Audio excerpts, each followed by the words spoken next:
Good day. Welcome back.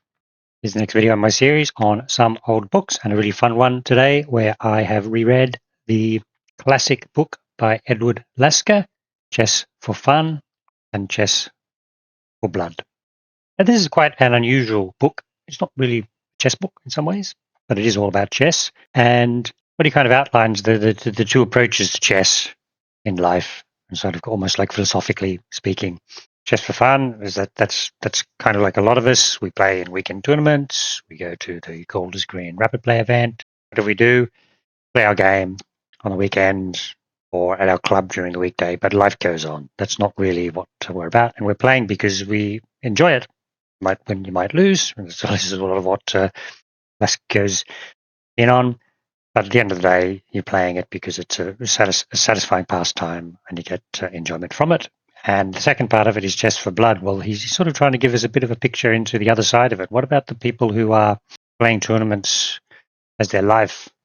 Well, then it gets on to a lost game can be a catastrophe, right? So it's sort of a different attitude. Really, those people probably end up to be more high-strung because they enjoy chess and they play it because it's intellectually satisfying, but it's life-changing as well, right? So that's basically the general gist of the book, Chess for Fun and Chess for Blood. I got my copy there. I actually bought this as a second-hand copy I bought recently. I lost my original copy. Might be a little bit tough to get your hands on, but if you can give it a read, I really enjoyed rereading it again. Quite interesting, though. I believe when I was younger, I didn't care for this book at all. Difference between the young me and the old me, just because it's talking about things maybe I didn't care for, and particularly in a chess book, it's not really. It is instructive, but it's not instructive in the way sort of other, let's say, Nimzo's books are or something like that. So it's kind of a different thing. Anyway, I really enjoyed rereading it. So what we're going to do is going to have a quick look at it. And the idea, as with the other books we've looked at, I'm going to turn the key positions and the few games into a Lichess study. Just maybe use a couple of extra features of Lichess because I'm pretty green with using Lichess in terms of studies and interactive studies and so on. So it'd be good to have a look at that.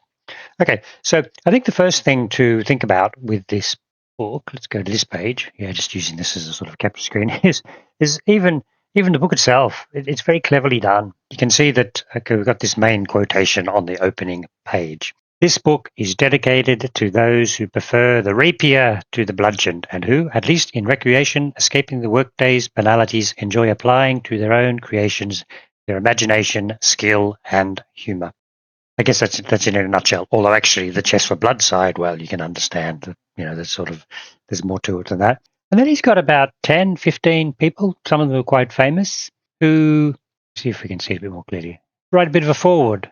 He asked around a few people to write different forewords for him, and he's included a bunch of them. And this is people, Chess for Fun people, writing about why they play chess and why they think about it. Here's a quote from Advertising Man. I realize now that strategy is paramount and not tactics. Well, and then he's got some other sort of philosopher wrote something quite cool.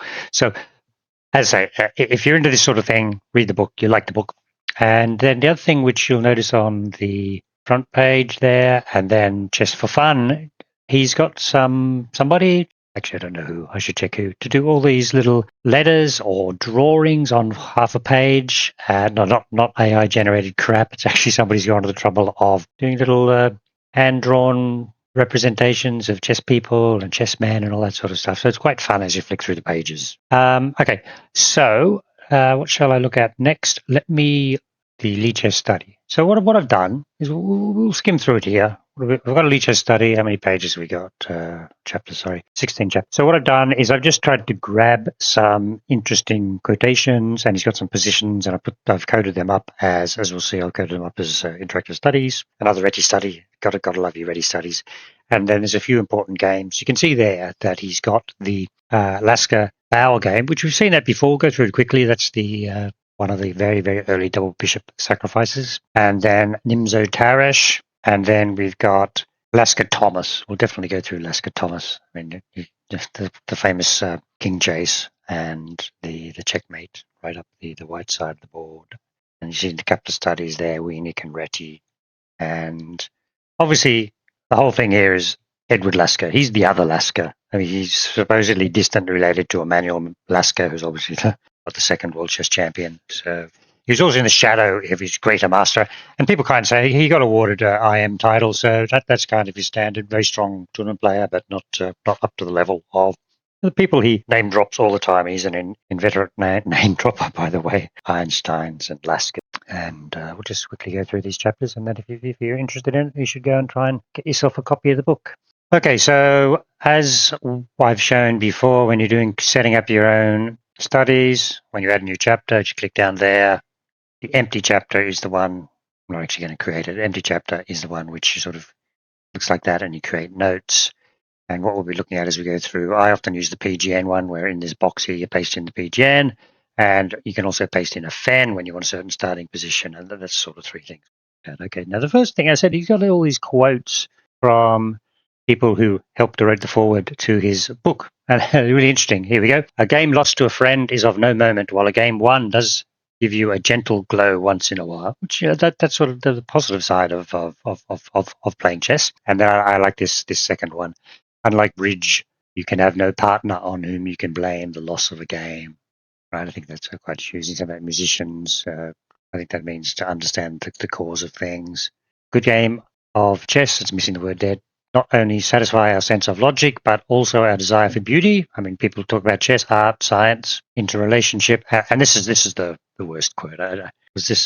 What's going on? I don't consider it possible for any woman, though, to become a chess master. She won't be able to keep her mind on the game long enough without letting her thoughts wander. When she thinks of a beautiful move, she is liable to think also about how beautiful she looks in making it. Then there is that sale she saw advertised. I mean, that's such a terrible misogynist statement. Obviously, Paul Gars and every Chinese world chess champion disproves that point. So I'm not too sure how serious that was. That was the last of the little forwards. There's a whole bunch of them. There are other ones in there which I haven't included. And yeah, just to give you a sense of what I found this book quite entertaining.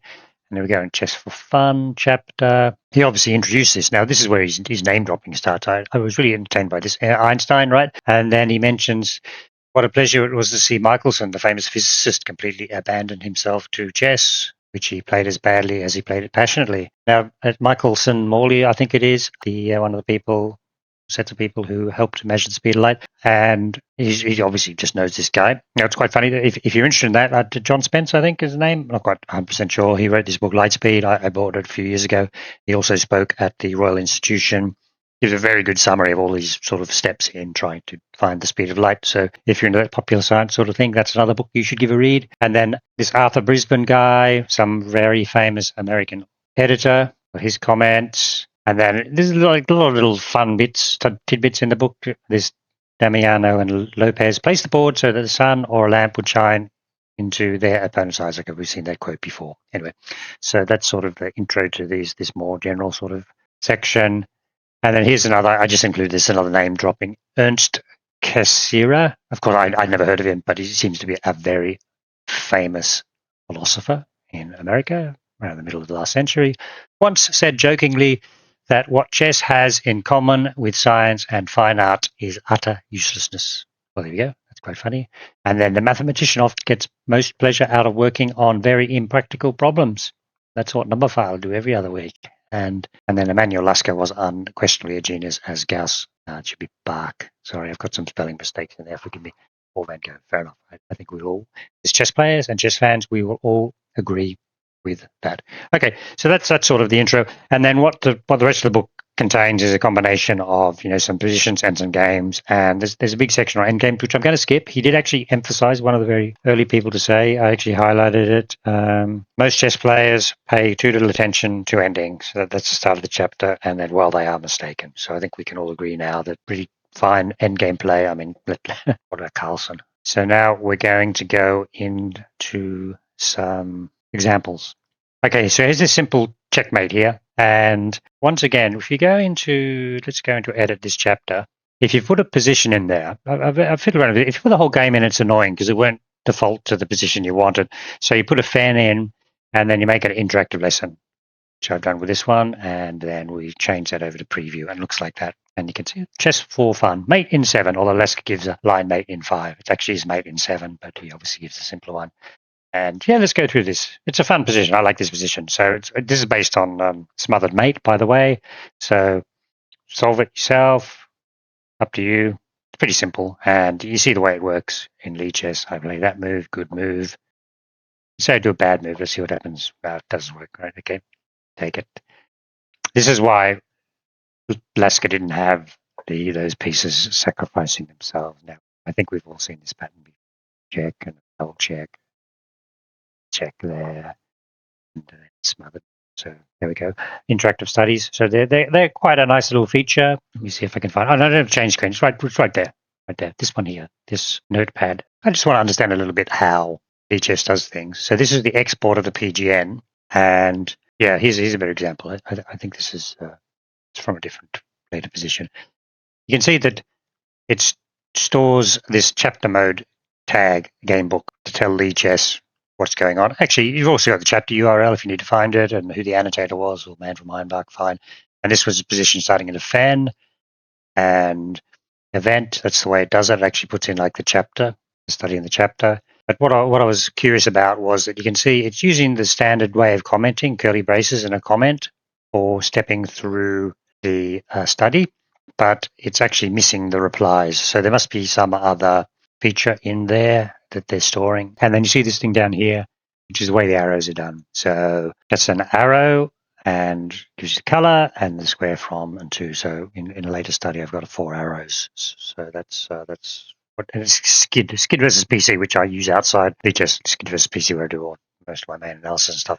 That will be able to interpret that. But unfortunately, the arrows and things I do in skid versus PC don't translate back the other way. So I just thought that was a little interesting sort of side effect to the way things work. Okay, so let's get back to study and let's keep on going through this this book just to give you a good sense of what's in there. Right now, the next one is this Nimzowitsch position. We'll turn on preview. And you can see the little comment there. This combination actually occurred in a game by the famous master Nimzowitsch when he was a boy of 18. And I searched for a game like this. I couldn't find a position like this. And it's really quite creative because what Lasker was going on about was that he had this idea: if I threaten there, then one has to take, and then the knight would then hop there, and then hop there, and give checkmate. Very cute structures. This is like, it's quite an interesting. And then Nimzo says, well, actually, the rook can get away. So we need to stop the rook from getting away. So bear that in mind and work out what you think the winning move will be. Actually, there is a faster mate, by the way. Bishop c2 check wins more quickly, but let's just have a look. And now we step through, and it's this totally bonkers move here. Would you actually believe that? Yes, a bishop c2 wins. We're threatening all sorts of disasters on f7, and this rook is unlikely to be able to take the bishop. So basically the continuation is takes. Okay. And then what move are we going to play? Then we do the continuation, which mentioned. Take, just hop back here. And then now you have all the, there's a few moves which win. And that's checkmate. And I found that very interesting. The position is very creative. I almost doubt the position really occurred in the game. Please correct me if I'm wrong, but a very creative sort of, maybe something similar to, and then they came up with this. Oh, that's a really interesting idea. Okay, let's keep going. So the next one we are going to look at is, actually, I might be able to make the screen a bit bigger. Let me just so the screen's a bit bigger. Okay, cool. Next one, Lasker-Bauer. Let's not go through the whole game. Let's get to about here. And it's just creative, and then we can turn the engine on so we can see what's what. Knight h5 is given as by the engine, knight h5, and basically you can see the 2 bishops are lined up. Mistake, which Lasker takes advantage of. Bishop takes h7 check, grab the knight, and then now they'll get rid of the rest of the defense, which he takes, and g4 check, king goes back, and the rook lift, check. Many ways to win. I think that was the key. I've covered this game in another video, so no need to go through it in full again. Amazing double bishop sacrifice, and in many ways it was that final move, forking the bishops, which was the killer, because now the bishop drops and white has a killer material advantage. Right, so let's now have a look at the Nimzo-Tarrasch game, and yeah, so something suspicious about this. If you look at it, once again, I've covered that in my double bishop sack one, but same thing, double bishop sack. These are amazing games. G3 is best, didn't play it. Now you can see the engine saying bishop takes g2, crash through, check, get rid of the other one. And then he didn't take the bishop, and basically Checkmate in 16 according to the engine now. So classic game. So remember, part of my effort in doing these books is just I ended up with a little spreadsheet of which of the famous classic games were used by the different people as we go through in time, right? So I've done a couple of books already. This book's going to have a few of these classic games. Gotta love these games. And then as I continue, I've got a couple of books and so on. And, actually I've got many quite old early strategy books, which by and large you're not going to read for that reason. But they really are really interesting historical curiosities. This game we will go through. Who would miss out? Lasker-Thomas, one of the best games ever. This should be a game you should memorize by heart. I haven't. D4, E6, F3. Oh, Dutch defense, excellent. Knight C3, Knight F6, all standard. Bishop at G5. Okay. Wow, it's pretty ballsy. Takes E4, Knight takes E4, E6. Knights attacking castles. And then I think part of the point here was that, okay, that's got a question mark on it. Got a question mark on it. Not the best move, but it's quite interesting. You can see a lot of threatening pieces around the black king now. As I say, I've done this game in another video. Okay, there is a blunder. Checkmate is now unavoidable.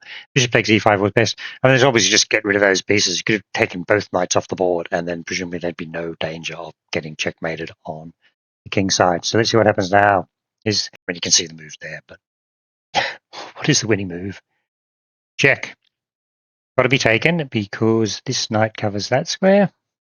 Real mating net, yeah. And now we do a vicious discovered check because discovered check. So as we know, discovered double check, sorry, king has to move. Can't move backwards because if he moved, let me try a different color. If he moved there, then that's checkmate because the other knight covers G8. So very, very nice little mating net. Okay, let's keep the king moving forwards. King can't go back. Only actually one move. Keep the king moving forward by using the extra pieces. And then, see this. One fine day I received a letter from a chess club in Australia. I don't know the full details about that. It definitely wasn't me. And it gave a more speedy mating combination. Let's have a look at it. F4 check. Check with the engine now. Turn the engine back on. Yeah, king H4. Only move. Or king takes F4, G3 check, king F3 castle. That would be nice. See the line up there. F4, G3 check. I like that little analysis board. And the other line is king H4. Then we'll continue the line. G3 check. That's a sort of a quasi smothered checkmate. So that was faster than what Lasker did. H4 check. Got to move there. G3 check. Got to move there. Bishop E2 check. Got to move there. Rook H2 check. Got to move there. Just amazing. And this is where everybody reckons you can see up the top there's castles queenside mate or king D2 mate. Perfect. So I really like looking at that game because you can see the way the pieces. It's very Tau-like actually in terms of the mating net formed by the pieces. The black king is just forced forwards and gets mated. Don't know how much Lasker saw, but he obviously realized it was winning. Because look at the black pieces; they're not contributing any. So Lasker-Thomas, of course, that would be in this book. I'm going to skip Lasker-Holbrook, and what I'm going to do is go to the couple of chess problems. Now, what I've done with these, I mentioned this idea, is that you go to here, and I've put them as interactive lessons, and there's a way we'll step through to turn the engine off, right? So we've got to get mate into, and we'll do preview. So now, assuming you didn't see any of that, I'll make this study public later, and you can try and try these things yourself. Actually, mate into is pretty difficult to find, and I just happen to know it's queen c4. Don't know why it's doing that and not going directly. And you can see there's a mating net. Okay. So bishop's the one covering that square there. And let me go on to the Reti one. Good. Okay, this is a brilliant study. He's kind of like he's obviously got all his pawns around and he's moved to his original Reti study, and now he's got this bishop Reti study. And then this is when you do it, you can add comments, right? So the idea is, what's the winning move? We know it's all this diagonal moving stuff. I think I put some hints in. Let's say we play the wrong move. Opens the okay. No, I didn't put a comment on, but we've got to come around this side. Now we've got to push our pawn. Forces the bishop back, and you can see that's the key because now we get the extra tempo. and move back, and I put that comment in. So that's the only way of getting inside the square. I like that study a lot. And then I think we're getting close to the end of the game. In the preceding page, we looked only at the pleasant side of chess, and you can see what a pleasant side of chess. Other side of chess, however, which is quite different. Tournament and match game played by masters of those striving to become masters whose standing, if not livelihood, may be seriously affected. Such games are no fun, even for the winner. They are the hardest work imaginable. You play for blood. And when I read that, I actually think of, obviously chess professionals nowadays. It's got to be really the way they feel. If quite a bit of insight on Danny Gormally. He's done a couple of videos on this. He's finding, being a chess professional. I mean, he's a grandmaster, and he's been for quite some time, and he plays chess, and that's his life. So you got to think, where's their income come from? Maybe some of their costs are covered. They get appearance fees. They win prize money if they do well, which is the whole thing about chess for blood. And maybe you tutor some students and you write some books. And he's been, one of his videos, he was saying he doesn't make much money from books, actually. And then, of course, nowadays you've got other ways, chessable courses, all this sort of thing, or doing commentary. Somebody like him or Ginger GM, obviously, they're quite capable of doing commentary, and people would want to watch them. So, and YouTube videos, the advertising revenue or Patreon and so on. Anyway, so I thought of him as his video channel. He sort of covers this a little bit. So it really is chess for blood. Every game matters. What's your rating? Is your rating high enough to get invited to the top tournament, Weikanze? Well, if it's not, do you win the lower tournaments to get to Weikanze? Just these sorts of things. It's not an easy life, but people choose to do it. They must want to do it. They must enjoy doing it. But maybe in the real world, maybe it turns out to be a bit harder than they expected. And I think that's why. I mean, obviously we got no concerns for Carlsen or Gukesh or Nakamura. Those guys, they obviously done very well. Top professionals, deserve what they've got. But as in a lot of sports, like football, top tier players get paid a lot. If you're running around the local club team, it can be a tough life. So anyway, so that section's all about that. Here's his game, which he managed to draw against the real Lasker. I'm not going to go through that. It'll be in the list. You can go through it. And just some other stuff, which actually fits in with the tournament ethics section, where it's things like, if players are out of the tournament, do they put the full effort in at the end of the tournament? Does it affect other people? And then just for completeness, sort of the final chapter is all about chess rules. Yeah. Okay. So that is Chess for Fun and Chess for Blood. As I say, I really, really enjoyed reading this book or rereading this book again. Whereas, earlier in life, I didn't think much of it. See if you can get your copy on it. This one here, I bought it second hand.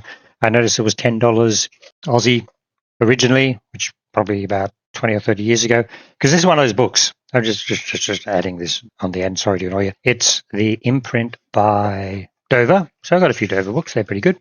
It's got a USA price on the back cover, $4 in the USA, right? When this edition was printed in the 60s, I think. Copyright 42, first published 62, so I think probably around the time. And $4 US, $10 Aussie. Yeah, that's probably right, because the real issue was getting out to Australia in the first place. Okay, I hope you enjoyed that. Thank you very much for watching.